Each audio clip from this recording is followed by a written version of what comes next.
This is a discussion, for example, in the radio studio Dosht, regarding how Leningrad could have been saved without resistance. The question was, should have Leningrad surrendered to save hundreds of thousands of lives?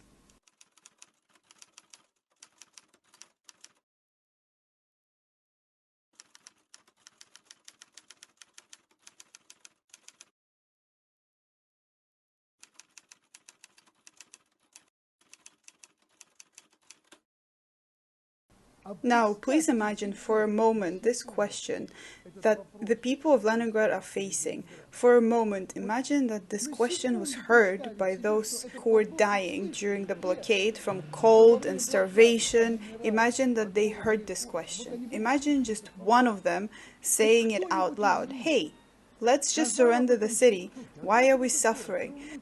We will save our palaces, the Winter Palace, Constantine Palace, all of it.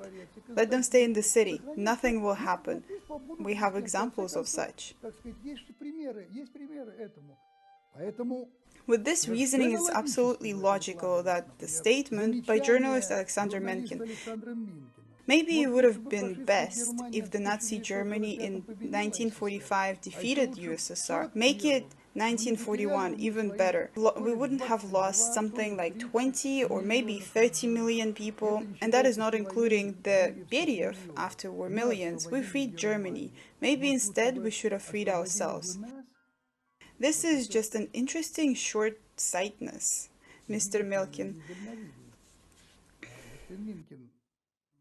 Even if that was the case, then, for example, you would have never seen the triumph of democracy.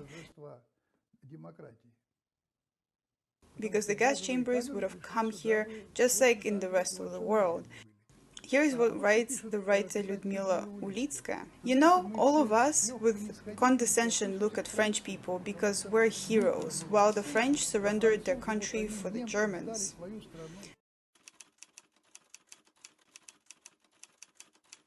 Now, the years have passed, Paris stands, they preserved it, they preserved the culture. But, of course, French people are not heroes, we are. But the country was in shambles, horrific number of people have died. Here is what Mikhail Burke, culturalist, is writing. This is a shame that we didn't lose the war. We shouldn't have to celebrate the fake celebration of Victory Day, and our history would have been different, normal, and not infantilistic.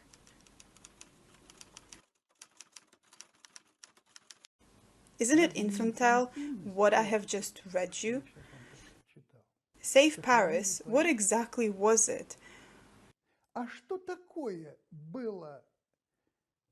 What was war like for Europe and what was war like for us? For the USSR, for Russia? War in Europe is the creation of European Union under the patronage of the Third Reich.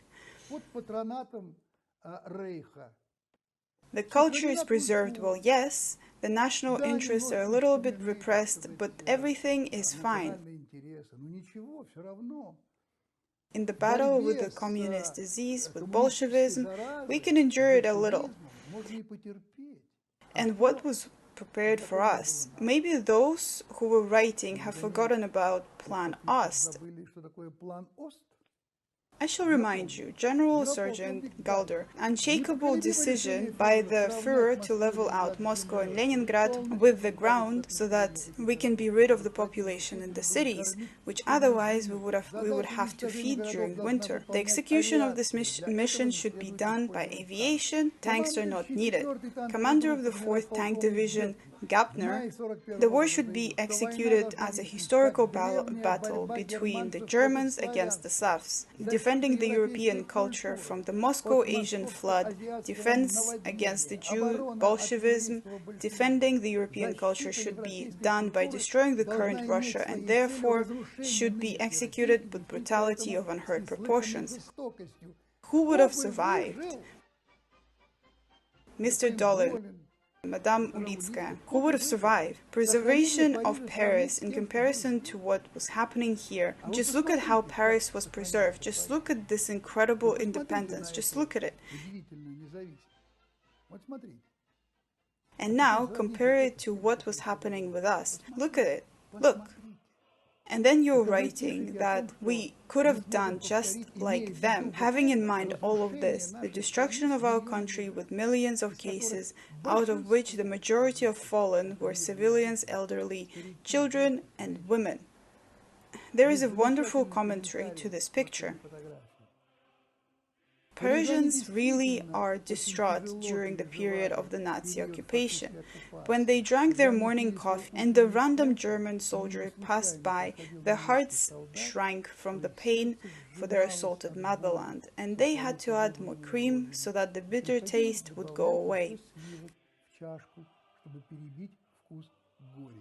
Great misfortune had ascended to Europe and Russia, but here is the difference between us and those who accepted fascism as nuisance. French people when Nazi entered Paris, and Soviet people when Nazi entered Stalingrad.